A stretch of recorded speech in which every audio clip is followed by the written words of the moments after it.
नमस्कार मुलांनो, Excel tuition या चॅनलमध्ये तुमचं सर्वांचं स्वागत आहे. पाठ 23वा दक्षिण गंगोत्री या पाठावरील या व्हिडिओत आपण प्रश्न व उत्तर सोडवणार आहोत. त्यापूर्वी जर तुम्हाला एक्सेल ट्युशन गोवा बोर्ड हा चॅनल व त्यातील कंटेंट आवडले असल्यास तुमच्या मित्रांना जरूर शेअर करा. Like, share and subscribe for more such videos. आणि मुलांनो, तुम्हाला रिक्वेस्ट आहे की व्हिडिओ पूर्ण शेवटपर्यंत पहा, स्किप करू नका, कारण त्यात इम्पॉर्टंट टिप्स आणि ॲडिशनल क्वेश्चन्स अधिक प्रश्न ॲड केलेले असतील. तर चला सुरू करूया प्रश्नोत्तर सोडवायला.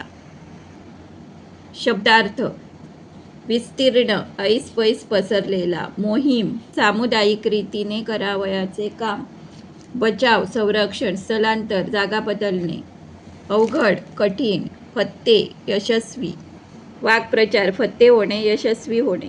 प्रश्नोत्तरे: खालील प्रश्नाची प्रत्येकी एका वाक्यात उत्तरे लिहा. प्रश्न पहिला: हिमनग म्हणजे काय? उत्तर: अंटार्क्टिका जवळील शांत समुद्रात पांढऱ्या शुभ्र बर्फाच्या ज्या टेकड्या दिसतात त्या टेकड्यांना हिमनग असे म्हणतात.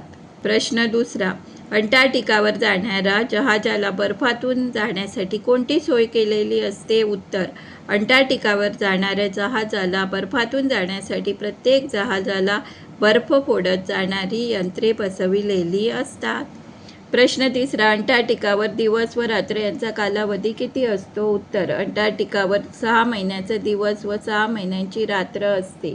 प्रश्न चौथा: सील या प्राण्याचा थंडीपासून बचाव कसा होतो? उत्तर: निसर्गाने सील या प्राण्याच्या अंगावर चरबीचे थर निर्माण केलेले असल्यामुळे सील या प्राण्याचा थंडीपासून बचाव होतो. प्रश्न पाचवा: भारताने अंटार्क्टिकावर पहिली मोहीम केव्हा काढली? उत्तर: भारताने डिसेंबर 1981 मध्ये अंटार्क्टिकावर पहिली मोहीम काढली. प्रश्न सहावा: अंटार्क्टिकावरील संशोधन केंद्रास कोणते नाव देण्यात आले आहे?